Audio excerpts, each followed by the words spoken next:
Hey there, YouTube's right. So just got done putting together the Aorus Z690i Ultralight DDR5. Thought I'd talk to you guys a little bit about how that went. I don't know if you'd call this a lessons learned video, tips, tricks, whatever.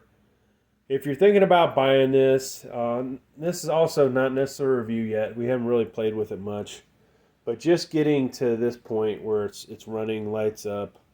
BIOS, or maybe even to Windows. What did I go through? All right, let's start the first thing, CPU cooler. I tried 4 different CPU coolers I have here to include a stock Intel 12th Gen. It would not fit. Then I tried a couple different M.2s I had. They didn't fit. Amazingly, this V-True V5 CPU cooler that I got for free many years ago fit with the LGA 1700 kit that I purchased later on. Obviously, quite a bit big for a ITX motherboard, right? And you want to put this in a case, good luck. So, obviously, you're going to spend some time trying to locate the right CPU cooler for this. If you go with M.2, one of the ones that has the base plate and then the fan is raised up probably is the way to go. I have a lot of LGA 1700 CPU coolers. I gave up on the other ones. They're just too big. No way most of them would have worked. They hang too low. All kinds of different reasons, right? So we got this one to work, and for me, hey, it works. Probably a black one would look better on the because of the motherboard color, but it is what it is. Now, I didn't bother to hook up the ARGB yet. We'll do that eventually at some point. So that was the first thing, folks. You're going to have to spend some time looking into a CPU cooler that's compatible. All right. Second thing, read the manual. A lot of the issues that I went through, the answer's right here in the manual. Let's just start with along those lines. You see I have this little power switch here. This is basically your front panel connectors rotated 90 degrees this way, I believe, from what you're used to if you do full ATX or micro ATX. I believe all of the ITX motherboards I have may actually be angled like that, and I just never pay attention to it. Like this guy, wherever the hell it is. Yeah, I think it's one of these two over here, right? So that was another ITX motherboard.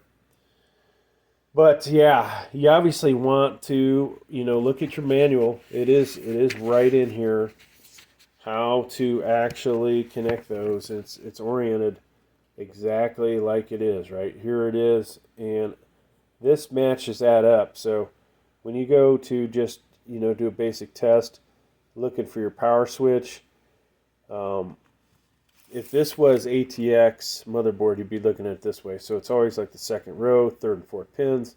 But this guy's rotated. So depending on how you're looking at it, I guess we're looking at it vertical. It's these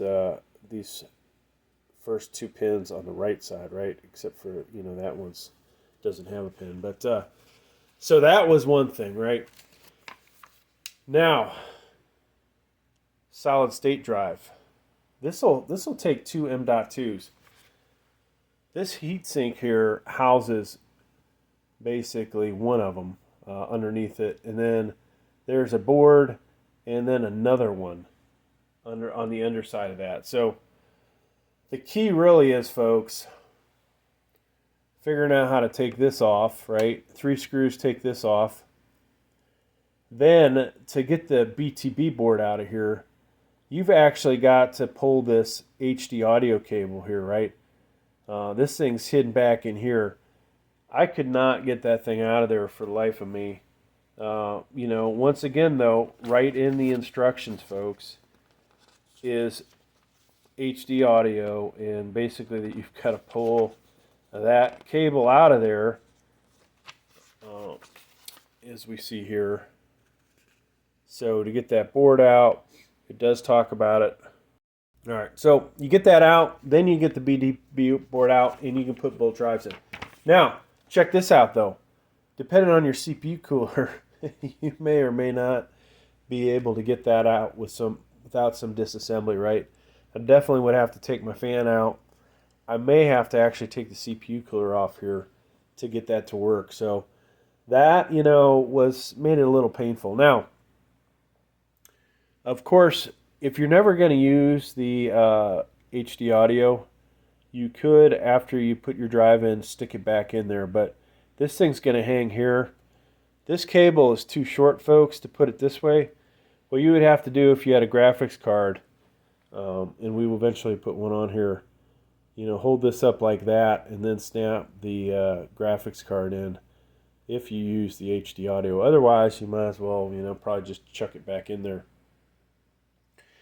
Now, another thing about this motherboard that I found kind of interesting, went through a couple of sticks of DDR5 RAM, and the first time, I was like, wow, this thing's not clicking.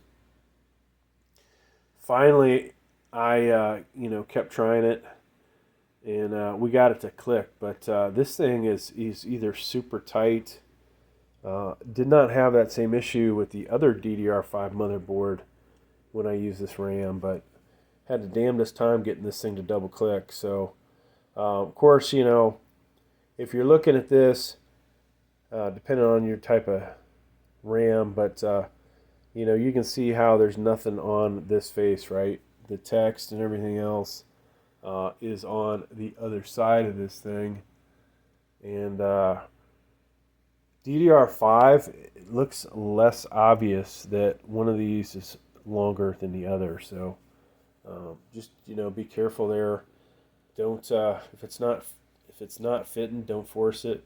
Pull it back out. Make sure you got it oriented right. Maybe watch somebody else's video if you're not sure. And definitely, there's different versions of this, DDR5, DDR4.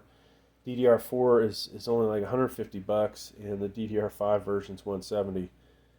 Had that have been the case when I bought it, I probably would have got the DDR4 because I have tons of DDR4 RAM. But yeah, other things about this, pretty much any of these connections you have to make comes with an adapter cable.